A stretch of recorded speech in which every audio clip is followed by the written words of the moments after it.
Fala galera, boa noite, tudo bem? Hoje a gente tem um tema muito legal para falar aqui, que é um tema que eu adoro, né? Claro, da minha área, que é o trauma da face, tá? E que é um diferencial. Então hoje não tem nada de básico. Hoje a gente vai no avançado. A gente vai falar de coisas que são do especialista, mas que de certa forma eu enxergo que podem ser feitas por qualquer pessoa e que se você conhece os princípios, a chance de você passar perrengue acaba sendo muito menor. E todo mundo passa por esse tipo de perrengue, de estar de plantão no interior, de estar de plantão em algum lugar que não tem tanta estrutura, que você é o responsável por fazer a sutura e chega uma sutura de lábio. Então é algo que a gente tem que ter uma mínima noção da reconstrução do lábio, do princípio da reconstrução do lábio, para a gente ter ideia do que a gente está fazendo na sutura de pronto-socorro, ou até mesmo de quando levar para o centro cirúrgico e fazer um tratamento diferenciado no centro cirúrgico desses pacientes. Tá? Direto ao ponto. Hoje a gente vai falar sobre traumatismo de partes moles da face. Tá? Por que a gente não vai falar de fratura de face? Fratura de face é uma aula à parte e, de fato, as fraturas de face têm um tratamento cirúrgico que não vai caber ao estudante de medicina, não vai caber ao cirurgião geral, muitas vezes, e não é uma emergência médica na imensa maioria dos casos. A fratura de face ela pode ser tratada depois do traumatismo de partes moles da face. Isso é até diferente do ponto de vista técnico de outras regiões do corpo, porque, por exemplo, uma fratura de face no contexto de um trauma de face com um corte em cima dela, é uma fratura exposta da face. E aí tem uma diferença grande, que a fratura exposta de face a gente sutura do mesmo jeito. Não tem aquele negócio de, chegou, tem mais de 6 horas, não dá mais, tem que botar um fixador externo, não. A gente vai suturar, vai desbridar, vai fazer toda a conduta que a gente tem que fazer e depois essa fratura vai ser tratada pela equipe de cirurgia craniofacial, pela bucomaxilo, quem quer que seja responsável no seu hospital por tratar esse tipo de trauma. Então, o fato da fratura não constituir uma urgência, uma emergência, ou seja, não é algo que a gente precisa fazer na hora, não é algo que mesmo se bater na mão de vocês, vocês vão precisar resolver na porta, faz a gente poder delimitar e não falar disso nesse exato momento. A gente vai falar das partes moles, porque aí sim a gente dá a nossa assinatura ali, né, dá a sutura no pronto-socorro e o cara vai lembrar, poxa, o cara que me suturou pegou um nylon 2.0, deu 2 pontão no meu olho e eu fiquei com essa cicatriz horrível e tal. Então, tipo, tudo isso você consegue ajustar com princípios simples. Não precisa ser algo super complexo do especialista, mas a falta desses princípios também pode incorrer em muitos erros e é por isso que a gente vai falar sobre isso hoje, tá? Então, qual é a diferença da face para outras regiões do corpo? Por que a gente vai falar de trauma de face? Por que na face o pessoal chama de cirurgião plástico? Porque a face, a gente fala sempre de funcional e estética, né? A face tem uma função muito clara que é parecer uma face. Então, a gente fala de funcional, fala de estética, fala de reparadora, fala de estética, a gente divide isso de maneira didática, mas ó, João, nylon 2.0 serve pra tudo, meu Deus. Não vem não, não vem não. Essa é outra aula, isso é outra aula. Então, ó, a gente fala muito de reparadora versus estética, de funcional versus estética, da função, preservar a função antes da estética, e tudo isso está certo. Mas a estética na face ela é tão importante que ela é praticamente uma função. Se você tem uma face que ela não tem um shape de face, que ela não parece uma face por algum motivo, por uma anomalia congênita, por uma sequela, por uma cicatriz, isso gera um impacto social muito grande para o paciente, mesmo que ele consiga piscar o olho, deglutir, respirar, ouvir, ou seja, as funções teoricamente estão preservadas, mas se a face não parece a face, ela gera já um trauma muito grave. Então, é uma região que a gente tende a ter um cuidado especial com as cicatrizes, tende a ter um cuidado especial com a sutura. É a região onde o cara fala, vou chamar o cirurgião plástico, porque se fosse na minha face, na minha família, no meu filho, eu queria que fosse a melhor sutura possível, talvez não seja apto a entregar essa sutura.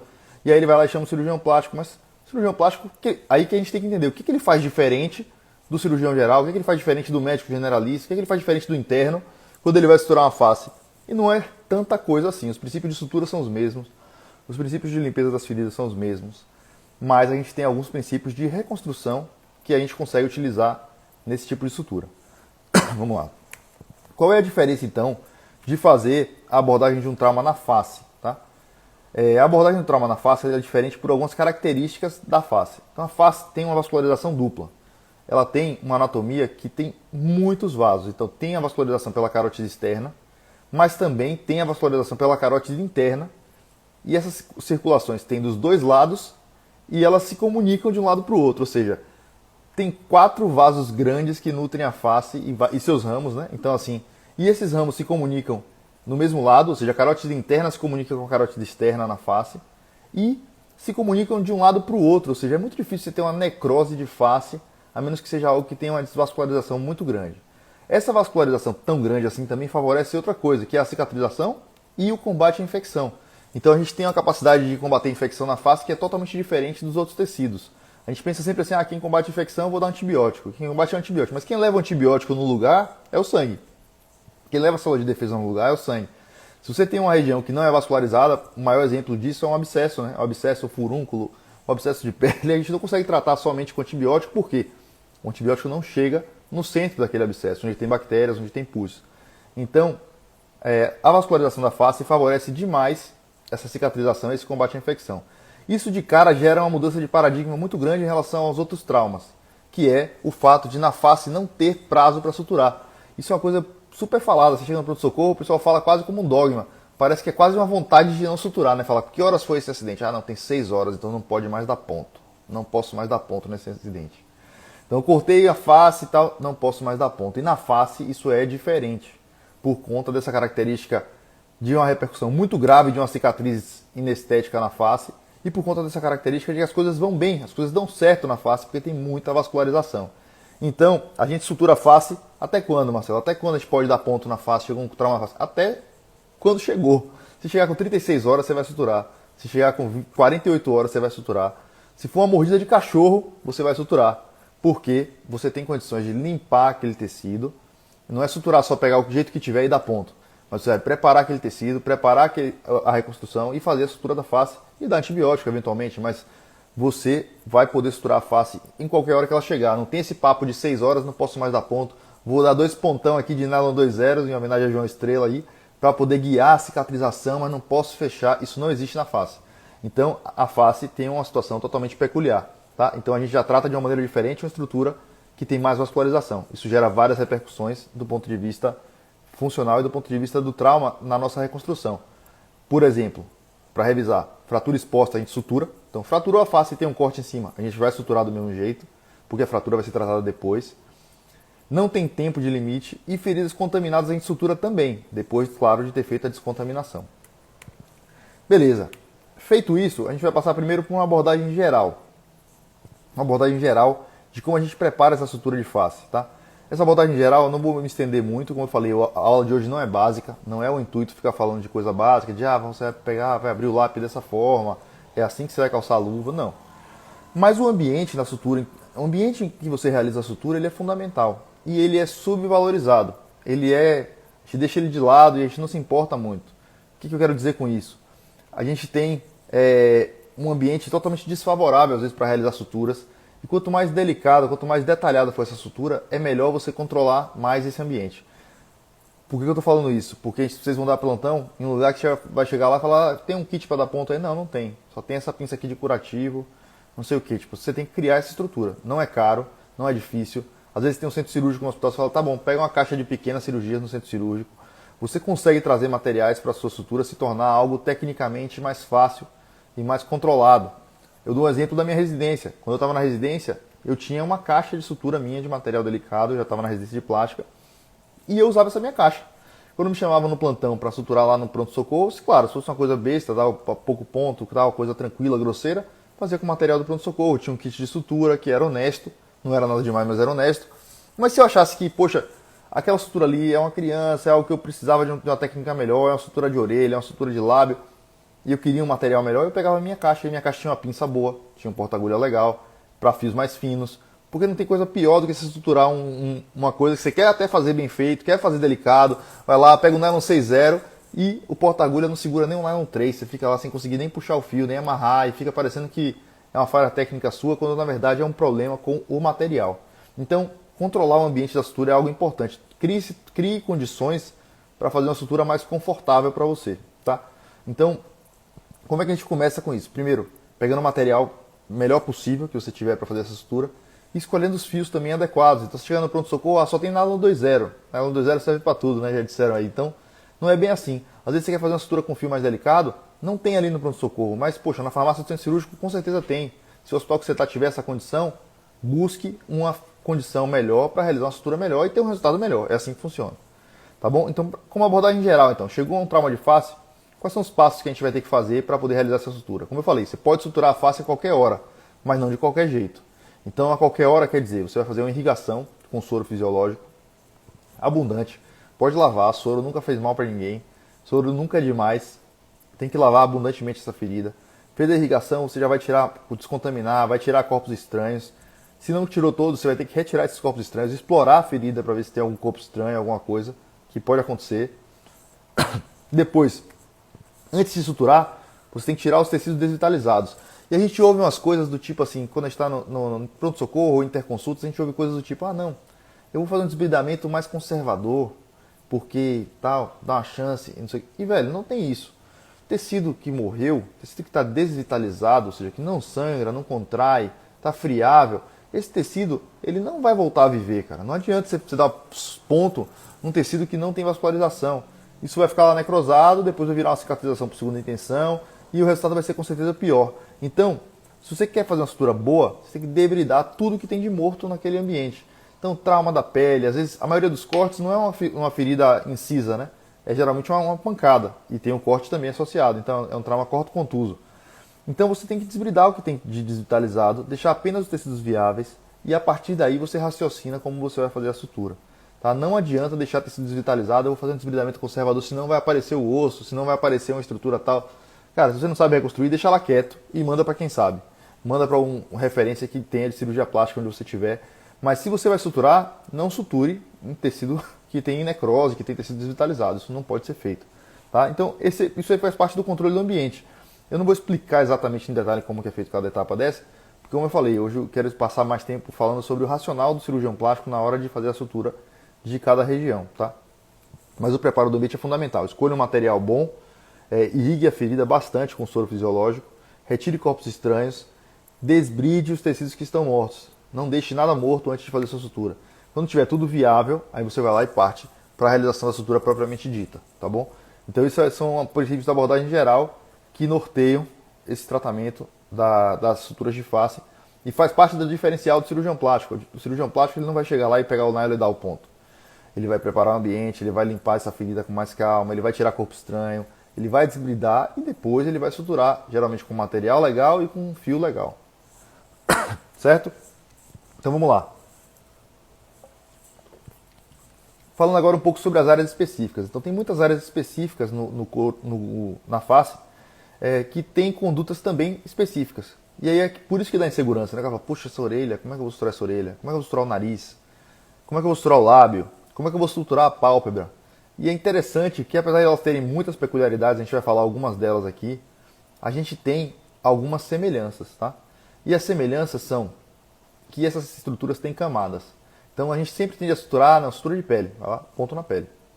Sutura no pronto-socorro parece que é proibido você dar um ponto interno, dar um ponto profundo. Você só dá ponto na pele. Pronto-socorro aqui, pô, é emergência, não tem por que eu dar ponto interno. Isso não é exatamente uma verdade. Então as estruturas elas têm camadas. Então, por exemplo, na orelha, a gente tem a pele atrás da orelha, a gente tem a cartilagem no meio e a gente tem a pele anterior, a pele da frente da orelha. No nariz é semelhante, a gente tem o que a gente chama de forro, que é a parte interna do nariz, que é a mucosa nasal, tem a estrutura de cartilagem e tem a pele. Então, essas estruturas por camadas devem ser respeitadas na hora de reconstruir. Tá? A gente vê muito o pessoal reconstruindo, por exemplo, um lábio e dá só ponto na pele. Mas aí como você vai querer que não tenha um entalhe nessa cicatriz? Como você vai querer que esse lábio não tenha uma movimentação anômala de certa forma? Porque é a partir da reconstrução dessas camadas que você consegue restabelecer a anatomia original. Então, essas camadas, esse conhecimento das camadas da face fazem muita diferença na hora de fazer uma sutura simples. Uma sutura de face tranquila pode ficar muito boa ou muito ruim apenas por saber desse conhecimento. A tendência de você não explorar o ferimento e ver se saiu do outro lado, por exemplo, se tem uma lesão no lábio, foi até a mucosa oral, foi até a mucosa labial, você tem que explorar isso. Tem que saber exatamente a extensão do seu problema para buscar depois caminhar em direção à reconstrução. Então, o plástico ele raciocina dessa forma. Ele avalia qual é o defeito, qual é a área de ressecção, qual é a área de trauma e depois ele parte para programar a reconstrução. Então, antes de ter um problema lá, é até difícil raciocinar. Por exemplo, quando você tem, sei lá, um tumor ou um trauma e você está avaliando isso, você fala, puxa, qual é a extensão da ressecção que você vai fazer? Você tem que entender isso do colega às vezes para poder reconstruir. Porque dependendo do que ele tirar, dependendo do que sobrar, digamos assim, é que a gente vai programar como a gente vai fazer essa reconstrução. E na sutura no pronto-socorro não é diferente. Então essas camadas, que são quase que comuns a todas as estruturas da face, devem ser reconstruídas. Não é só dar ponto na pele, não é só usar nylon zero. Então é assim que funciona, tá bom? Então vamos falar um pouquinho sobre cada região. O couro cabeludo. o couro cabeludo ele tem algumas características que são peculiares a ele, né?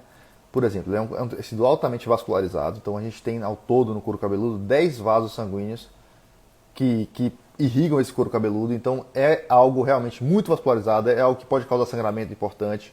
Então a gente tende a ter suturas também mais hemostáticas, a gente vai falar sobre isso.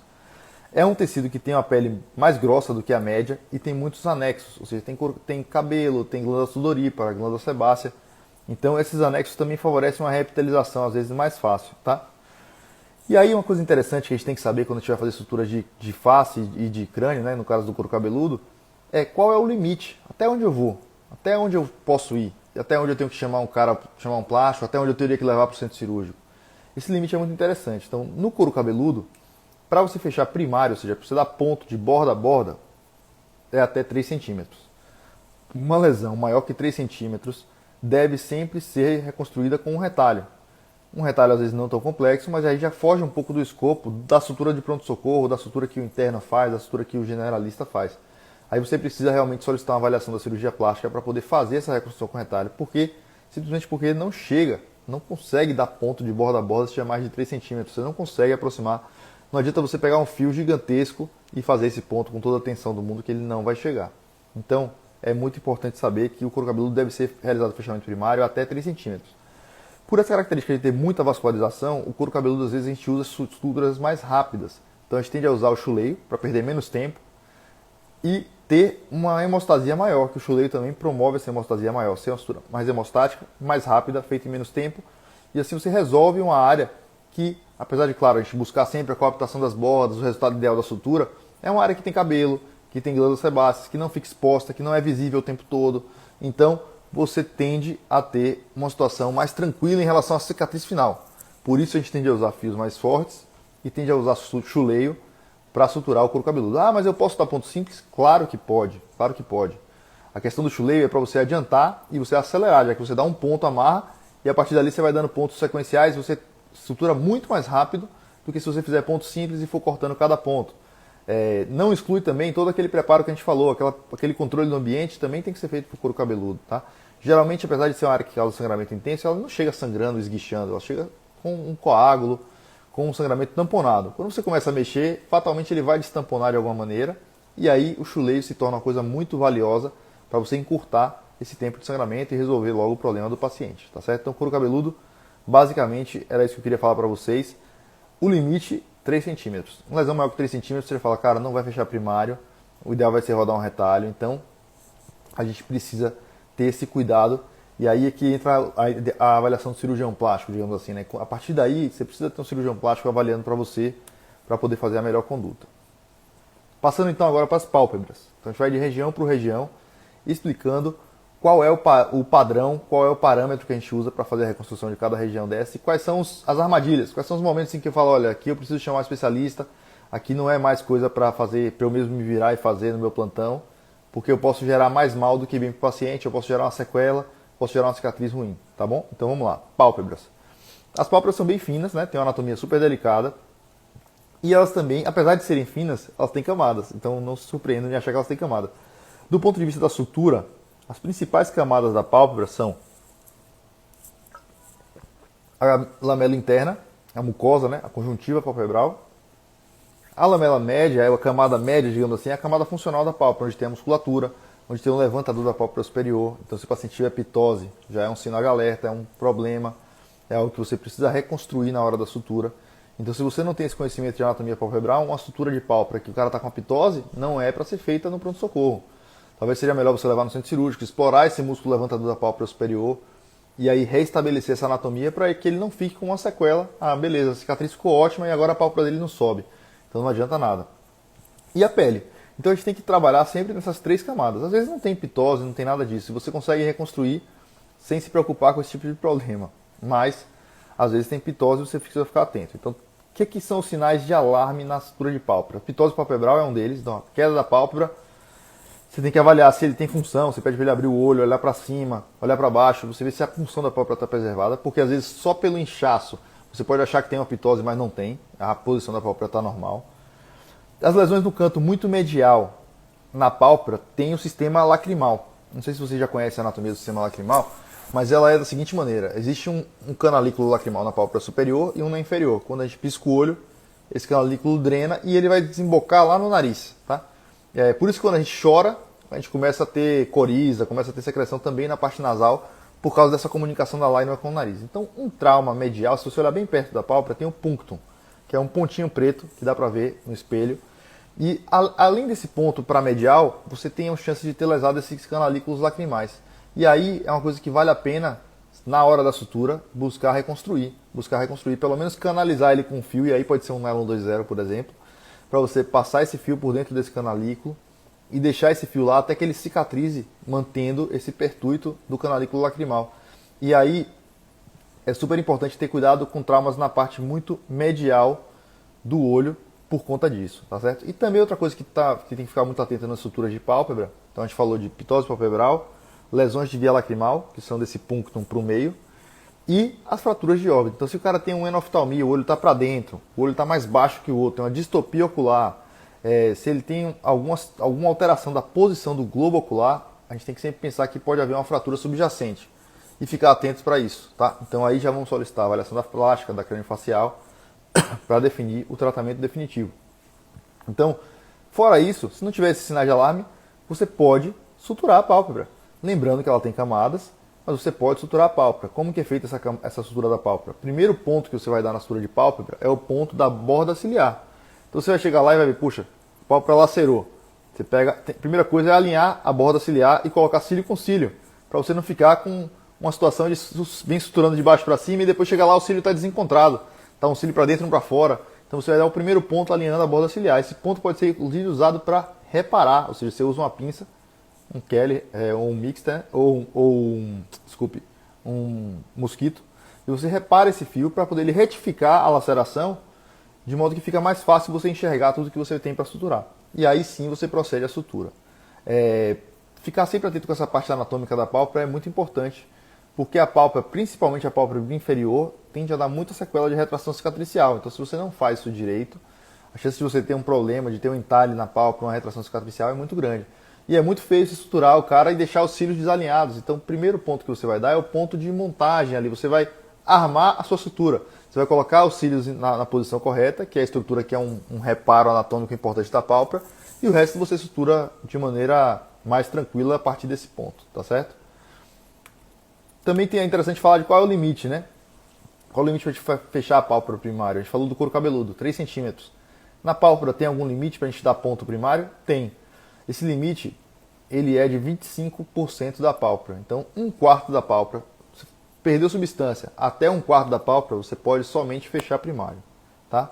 Se você perdeu mais de 1/4 da pálpebra, você vai precisar de retalhos para reconstruir. Então, a mesma coisa, você vai precisar de uma avaliação do oftalmo, uma avaliação da plástica, para programar essa reconstrução. Ela foge um pouco do escopo de sutura de pronto-socorro, de sutura que o interno faz, de sutura que o generalista faz. Realmente é algo que tem que ser feito pelo especialista e no centro cirúrgico. Então, muda totalmente de figura se tiver uma perda de substância maior do que 25% da pálpebra. Esse é o limite mais baixo. Isso pode ser relativizado. Na pálpebra inferior, às vezes até 1/3 da pálpebra você pode suturar primário. Em idosos, essa flacidez é maior e você consegue suturar primário lesões maiores. Mas gravem como conceito formal e básico, seguro, 1/4 da pálpebra. Perda de substância até 1/4 você pode suturar. Claro, se não perdeu substância, então mais fácil ainda. Pode suturar com certeza. Mas lembrando de alinhar a borda ciliar sempre, tá certo? Então falamos de couro cabeludo, falamos de pálpebras, vamos para orelhas. Orelha é um lugar muito frequente de trauma no pronto-socorro, então é muito comum ter mordida na orelha, trauma de orelha. É uma coisa que está posicionada de maneira externa no nosso corpo, então a chance de sofrer traumas aumenta. E é a mesma coisa, orelha a gente tem que ficar atento com os traumas que tem cortes e os que não tem. Então, por exemplo, existem hematomas de orelha. A orelha chega lá, teve um trauma e chega com uma orelha muito grande, com um hematoma, uma coleção ali dentro. Esse hematoma, se ele cicatriza, ele leva aquele aspecto de orelha de lutador de jiu-jitsu, né? Aquela orelha parecendo uma couve-flor. Então, esse hematoma precisa ser drenado se houver um hematoma. E as lacerações de orelha também seguem os princípios gerais. Ou seja, você tem que fazer, ter cuidado na hora de fazer a sutura, de você contemplar todas as estruturas. Não adianta você chegar só na pele e dar um pontão de nylon 0. Não, você vai pegar a pele posterior, vai pegar a pele anterior e vai ver a cartilagem. Vai irrigar, vai retirar corpo estranho, vai desbridar os tecidos desvitalizados e vai ver, poxa, perdeu substância, Essa orelha tem viabilidade, ela está grudada na cabeça ou ela tem só uma pelinha de nada segurando ela? E a partir daí você vai fazer a sutura dos três planos. Dos três planos. Legal você começar do mais profundo para o mais superficial. Então você pode fazer, por exemplo, a sutura da cartilagem. Como que se faz sutura de cartilagem? É muito tranquilo, você pode fazer com pontos simples, pode fazer com pontos que a gente chama de ponto em 8. O ponto em 8 basicamente é um ponto simples que você passa as duas vezes do mesmo lado. Então se você veio de anterior para posterior numa passada, você vai do outro lado e passa de anterior para posterior de novo. Assim, quando você amarra, esse nó forma tipo um 8 e ele fica com um nó entre as duas estruturas de cartilagem. Ele alinha a cartilagem sem dobrar ou sem cavalgar a cartilagem. Por isso que é interessante esse ponto em 8 para a cartilagem. Aí você fez a posição da cartilagem, você vai suturar a parte de trás e a parte da frente. Então, por exemplo, se tiver um reparo anatômico, por exemplo, a borda lateral aqui da hélice, né, essa parte lateral da orelha, é ideal que você fixe essa borda no lugar logo. São reparos anatômicos que você primeiro monta a sutura e depois desenvolve essa sutura, que aí é só dar ponto, digamos assim. Então você primeiro monta para não causar nenhuma distorção e aí depois você continua a sua sutura a partir dali. Então primeiro faz a cartilagem, depois você faz os reparos anatômicos da orelha. Feitos os reparos anatômicos, você parte para fazer a sutura propriamente dita, digamos assim, ou seja, dar os pontos da pele. Uma vez que está montado ali, é até mais rápido agora, você só vai dar ponto, não vai precisar ficar raciocinando muito, porque já está tudo montadinho ali no lugar, é só fechar a pele que tem ali na orelha. Então, orelha é algo que é bem tranquilo de fazer no pronto-socorro, porque é fácil de anestesiar, a anestesia fica boa, o paciente não sente dor, mas você tem que ter uma condição favorável, um material adequado para usar um fio fino, de repente um bisturi elétrico. Então se estiver sangrando muito, não adianta você fazer no pronto-socorro, você vai querer fazer no centro cirúrgico, ou pelo menos ter um bisturi elétrico disponível para hemostasiar. Então é aquela coisa de você criar condições, e depois que você cria condições boas, a sutura não vai ser tão difícil, tá? A orelha é um negócio relativamente tranquilo. Certo? Então vamos lá. Prosseguindo aqui na nossa aula, a gente vai falar um pouquinho agora sobre o nariz. Nariz é uma estrutura realmente muito propensa a trauma pela sua posição central na face e projetada em relação à face. Então é uma região que tem muitos traumas. E também sofre muitas fraturas. Então fica sempre atento no trauma de nariz se tem alguma fratura. Mas o legal do nariz é que se você não reconstrói de maneira adequada as três camadas do nariz, você está pedindo para ter problemas, pedindo para ter sequelas. Então não adianta fazer a melhor reconstrução de cartilagem, a sutura mais bonita da pele que já foi feita no mundo.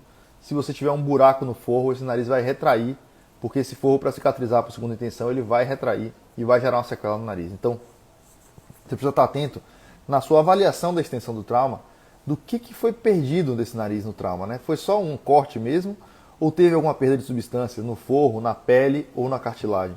Porque você precisa reconstruir as três camadas. Então, o nariz é uma coisa que, se tiver uma lesão assim complexa, cometendo com perda de substância, cometendo as três camadas, realmente você vai precisar pedir ajuda. Você não vai suturar sozinho. Não dá para suturar no pronto-socorro isso. Mas se for um trauma só externo, algo mais tranquilo, também dá para suturar, desde que você respeite as camadas do nariz. Então você tem que respeitar que ele tem um forro, que é essa parte interna, né, o revestimento, que é a mucosa nasal. Ele tem uma estrutura cartilaginosa e ele tem também a pele. Se você respeitar essa estrutura, essa anatomia, você vai ter totais condições de fazer uma reconstrução de nariz e fazer uma sutura bem feita, que não vai gerar sequelas e vai respeitar a função do nariz. Ficar sempre atento com as fraturas nasais associadas, né? Porque é muito comum ter fratura nasal. Geralmente ela pode inclusive ser somente reduzida e não ser operada no primeiro momento, mas você tem que ter um conhecimento anatômico interessante para poder fazer essa redução da maneira correta. Geralmente o paciente precisa de um centro cirúrgico, precisa de uma sedação, porque dói reduzir fratura, né? Então, não é uma coisa tanto do escopo do pronto-socorro. Mas a sutura do nariz pode ser feita desde que não haja perda de substância e que você respeite as camadas do nariz. As camadas que têm que ser reconstruídas, que são o forro, a camada de cartilagem e a pele, tá certo? Se houver perda de substância, realmente fica muito mais voltado para o especialista esse tipo de sutura, porque aí se torna uma situação realmente mais complexa, a gente vai ter que tirar a cartilagem de outro lugar, a gente vai ter que fazer um retalho para reconstruir o forro, vai ter que fazer um retalho para reconstruir a pele, e assim se torna uma coisa que não é do escopo do pronto-socorro, não é do escopo do interno, não é do escopo do generalista, não é do escopo nem do cirurgião geral. Então é algo realmente direcionado para a plástica. Mas até aí, se não tiver nada disso, você sabendo avaliar e sabendo que não tendo nada disso você pode suturar, é basicamente proceder a sutura respeitando essa reconstrução de cada camada, certo? Beleza. No nariz também tem algumas coisas que a gente pode fazer. A gente pode, por exemplo, feridas muito pequenas podem cicatrizar por segunda intenção. que não é o habitual de todas as regiões do corpo, mas algumas lacerações pequenas do nariz, você pode deixar ela até cicatrizar com curativos, que ela vai bem, tá certo? Mas a nossa tendência principal é por realizar o fechamento primário. Quando que eu posso deixar cicatrizar uma lesão no nariz? Quando você tem, quando ele está localizado numa região que a gente chama de subunidades côncavas, ou seja, na lateral do nariz, em lugar, não na ponta, não na asa, mas em áreas mais côncavas do nariz. Você pode, por exemplo, na lateral, no soft triangle, na columela, você pode deixar cicatrizar por segunda intenção. Se for uma lesão pequena, até no máximo estourando meio centímetro. Se for maior que isso, dificulta a sua vida, você vai ter problemas se você deixar cicatrizar. Até 5, 6 milímetros você consegue fazer um fechamento primário no dorso nasal, tá? Então você pode, aqui nessa parte do dorso, você pode fazer o fechamento até 5, 6 milímetros de ferida, é possível fazer o fechamento primário. Então, basicamente você avaliar se teve perda de substância. Se houve perda de substância, qual a extensão dessa perda? Ah não, foi pouco, tem meio centímetro, dá para suturar e fazer o fechamento primário. Se você percebe que foi uma perda maior, realmente é interessante chamar o especialista. Então aqui hoje, um dos nossos objetivos, tem muita gente chegando agora, é delimitar o que pode ser feito no pronto-socorro, o que pode ser feito pelo generalista, e quando que a gente fala, poxa, aqui não, aqui é melhor chamar o plástico. A gente falou sobre isso no couro cabeludo, falou sobre isso na pálpebra. Então, por exemplo, no couro cabeludo até 3 centímetros, na pálpebra até 1/4 da extensão da pálpebra. No nariz até 6 milímetros, 5 milímetros de perda de substância é tolerável. E assim a gente vai raciocinando quais são os limites de cada região do corpo para que seja suturado, tá certo? Então, a gente vai dar sequência aqui e falar um pouquinho sobre a bochecha. Bochecha tem uma característica também interessante, porque bochecha geralmente tem uma sobra maior de tecido. Então a gente falou de couro cabeludo, pálpebra, orelha, nariz, e estamos falando de bochecha, tá? A bochecha tem uma sobra maior de tecido, então geralmente você não tem grandes problemas para fazer uma sutura na bochecha, tá? Então também tem outra questão, que a bochecha geralmente não é visível integralmente ao mesmo tempo as duas, certo? Então você sempre está vendo a pessoa meio de lado ou de outro, então isso tem um impacto um pouco menor na simetria do que, por exemplo, uma sutura de lábio ou uma sutura de nariz. É engraçado isso, né? Mas é verdade. Então o fato de você nem sempre ver a bochecha da pessoa inteira, as duas inteiras o tempo todo, faz com que ela tenha um impacto um pouco menor sobre a simetria. E a sobra de tecidos favorece que a gente consiga fechar primário as coisas na bochecha com mais facilidade. Então o que preocupa na bochecha, Marcelo? Se tiver um corte na bochecha, o que eu tenho que ficar atento? Existem duas coisas que tem que ficar preocupado se tiver um corte na bochecha, especialmente se for um corte profundo, claro. Mas que são o nervo facial, que é o nervo motor da face. Então o nervo facial nessa região ele é apenas motor, e ele é responsável pela mímica facial. Então se você tem uma lesão do nervo facial, você começa a ter assimetrias de face, que pode ter sinais de paralisia facial, que também tem uma repercussão grande. A gente já falou sobre a estética facial, mas aí no caso pode ter repercussão inclusive na função, na capacidade de sugar, de reter líquidos, na continência oral. Dependendo da extensão desse trauma, isso pode complicar a vida do paciente com a paralisia do nervo facial. E a segunda coisa é o ducto parotídeo. Então a glândula parótida está aqui, né? E ela vai drenar através do ducto parotídeo para dentro da boca a saliva. Se você tem uma lesão desse ducto, você pode também ter problemas. Então, ficar atento com essas estruturas, sempre que tiver um trauma na bochecha, observar qual é o trajeto desse trauma, se ele está no trajeto do ducto parotídeo ou do nervo facial. O nervo facial tem vários ramos nessa região, então às vezes você pode ter uma lesão dele que vai ser compensada por outras interconexões dos ramos do nervo facial. Mas o ducto parotídeo não. Então o ducto parotídeo, ficar atento se a lesão sair do tragus, que é essa estrutura cartilaginosa aqui na frente da orelha, até o centro do lábio, até o filtro aqui labial, você divide essa linha em 3 terços, certo? O terço médio é onde tem a lesão do nervo do ducto parotídeo. Então, dividindo uma linha que sai do tragus até o filtro aqui, a região central do lábio, você divide essa linha reta em 3 terços. O terço central, o terço médio dessa linha, é um local de risco para a lesão do ducto parotídeo. Por que é interessante falar isso? Porque se o cara tiver um trauma na bochecha aqui na frente, você não precisa se preocupar com o ducto parotídeo. Ele já saiu da parótida, já desembocou na boca e não tem nada a ver com ele aqui na frente. Então, é uma região que você pode ter esse conhecimento para você não suturar lesões que tenham lesão do facial. Eu atendi esses dias no HGE, teve uma sutura lá no meu plantão de trauma, e eu cheguei lá e falaram, chamaram a plástica. Eu fui lá avaliar, falei, eu posso explorar só para ver se teve alguma lesão? E foi uma lesão que eu falei, como é que foi a lesão? Não, foi uma facada e o paciente teve um trauma, teve uma fratura de mandíbula. Poxa, eu falei, caramba, que facada, cortou todos os planos das partes moles. Então, se chegou até o osso e fraturou, é porque cortou todos os planos das partes moles. Deixa eu explorar para ver se a gente encontra, porque pode ter uma lesão do nervo facial. Nesse caso, era uma lesão do nervo marginal da mandíbula. Não é exatamente na bochecha, mas aqui na região da margem da mandíbula. Mas esse nervo, se a gente não reconstrói, a tendência do paciente ter uma sequela importante de assimetria facial e sequelas, às vezes, na continência oral, pode interferir com a fala. Em um paciente jovem, então, assim, num trauma como esse, você tem que sempre pensar que pode ter uma lesão do nervo facial. E aí a gente explorou, encontrou os cotos do nervo facial, porque foi uma facada, então foi uma lesão incisa, não teve perda de substância do nervo, teve somente um corte. E a gente conseguiu reaproximar esse nervo e fazer a neurografia no microscópio. Claro que isso é uma coisa do especialista, claro que é uma coisa do cirurgião plástico, na verdade do cirurgião plástico que trabalha com microcirurgia. Mas se você tem essa noção e fala, poxa, o cara teve um trauma de face muito profundo nessa região, ele pode ter uma lesão do nervo facial. Aí você examina o cara, ele está com assimetria da movimentação da face. O que você vai fazer? Pedir uma avaliação do especialista, encaminhar ele para o centro com o especialista. Então, os limites do tratamento dos traumas na bochecha são lesão do ducto parotídeo, lesão do nervo facial. Como que você avalia o risco de lesão do ducto parotídeo? Por essa reta que a gente falou, o terço central de uma linha que vai do trago até o filtro. E do nervo facial é só examinar. Você fala pro cara, ó, abre o olho, fecha o olho, dá um sorriso, faz um bico, movimenta a face dele e você vai perceber a assimetria e falar, olha, pela trajeto da facada e pela movimentação que esse cara tem na face, com certeza teve uma lesão do nervo facial. Você não vai ter dúvida nessa hora. Mas se você não sabe, você nem se toca que pode acontecer isso. E às vezes essa avaliação da plástica chamada, por exemplo, me chamaram e o paciente já estava na sala de cirurgia. Falaram, dá uma olhada aqui, Marcelo, se é para plástica fechar ou se dá para fechar. E aí quando eu fui avaliar, eu falei, cara, teve fratura da mandíbula, então deve ter chegado no nervo. Explorei, achamos o nervo e suturamos. Então, esses princípios fazem você não fazer besteira no pronto-socorro. É isso que você não pode fazer. Saber o seu limite. Mas, estando dentro dos limites, por que não suturar uma lesão na bochecha? Se você sabe que não teve lesão do ducto parotídeo, sabe que não tem lesão do facial, por que não fazer a sutura? Dá para fazer a sutura tranquilamente. Então é por isso que a gente está aqui querendo falar sobre todas essas regiões da face, certo? Então, a parte da bochecha é isso aí. Falando um pouquinho agora, para a gente finalizar, só um segundinho.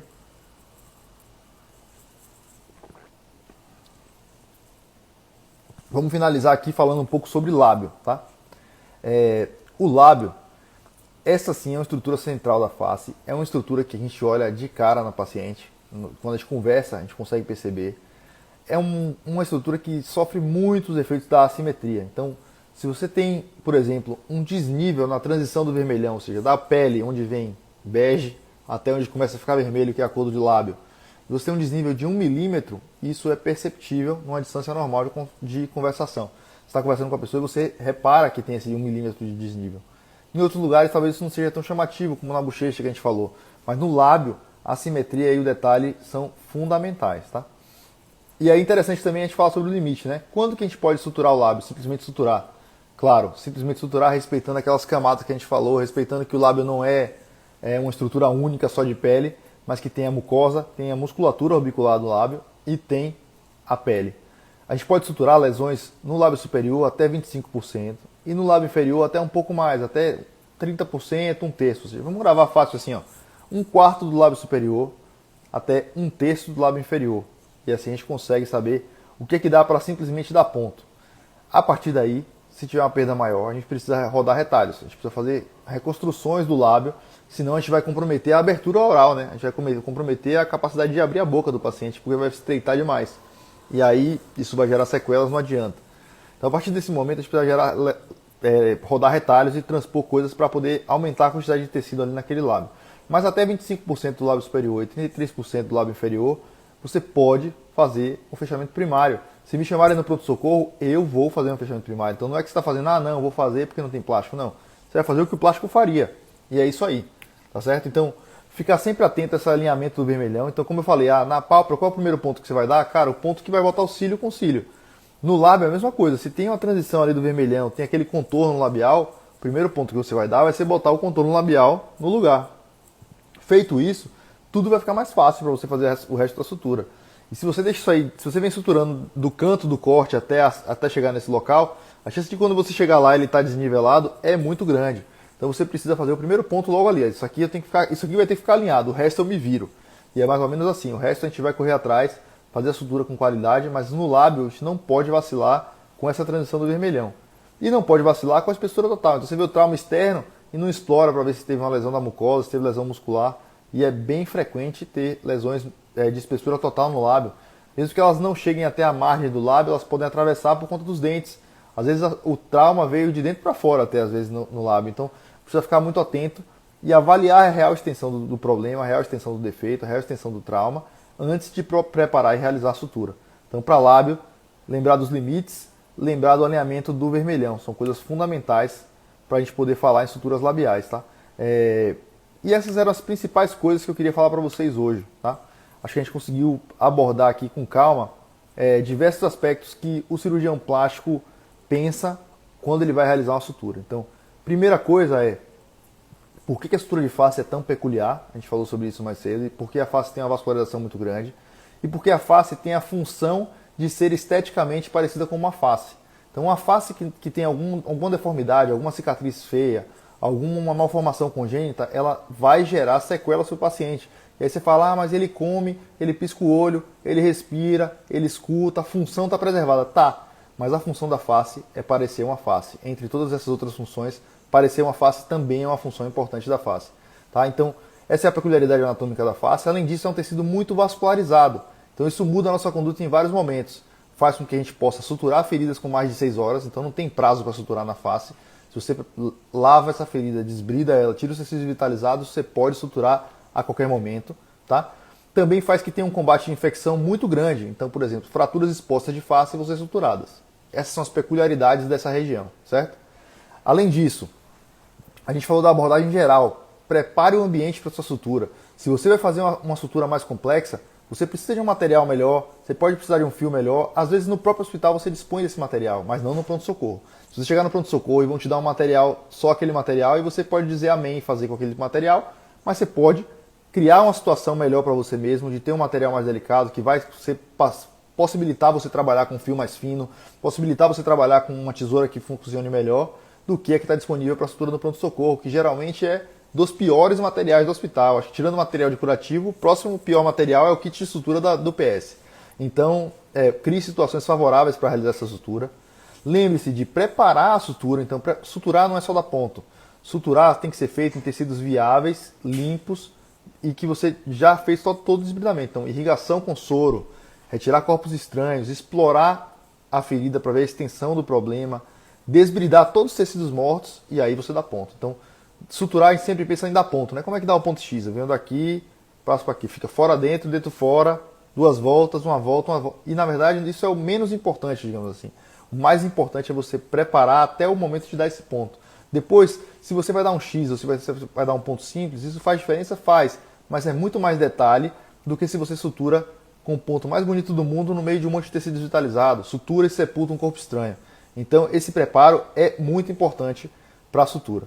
E, por fim, lembrar de cada região da face tem uma característica específica, mas todas elas têm camadas, então você tem que reconstruir essas camadas, e todas elas têm limites no qual a gente faz um fechamento primário, ou então a gente parte para uma reconstrução com retalho, e a gente precisa de uma avaliação do especialista. Então, a gente falou dos limites no couro cabeludo, dos limites na pálpebra, no lábio inferior, no nariz, e é assim que a gente tem que raciocinar. Pensar sempre que se eu estou dentro dos limites que podem ser feitos aquela sutura, se eu não tenho que levar isso para o centro cirúrgico ou pedir uma avaliação do cirurgião plástico.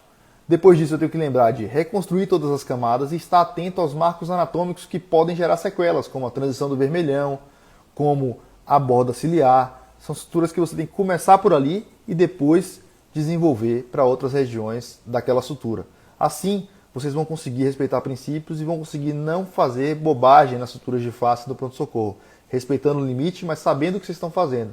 E para isso não precisa ser cirurgião plástico, para isso não precisa nem ser médico. Você pode ser interno e ter esse princípio e até sugerir para um cirurgião que vai fazer a sutura, ou de repente você mesmo se deparar com essa sutura em um plantão, ou um plantão no interior, enfim, alguma coisa que você esteja numa situação que você é o cara que vai fazer a sutura, são princípios que não tem problema nenhum de serem aplicados por um interno.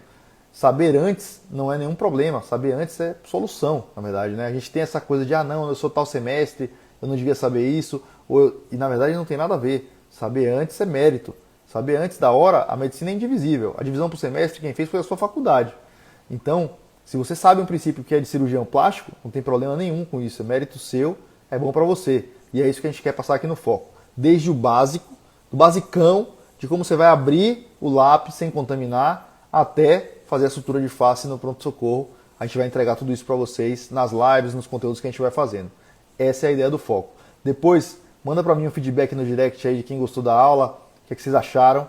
E estou à disposição se tiver alguma pergunta. A gente vai ficar sempre aqui e estamos à disposição para tirar dúvidas.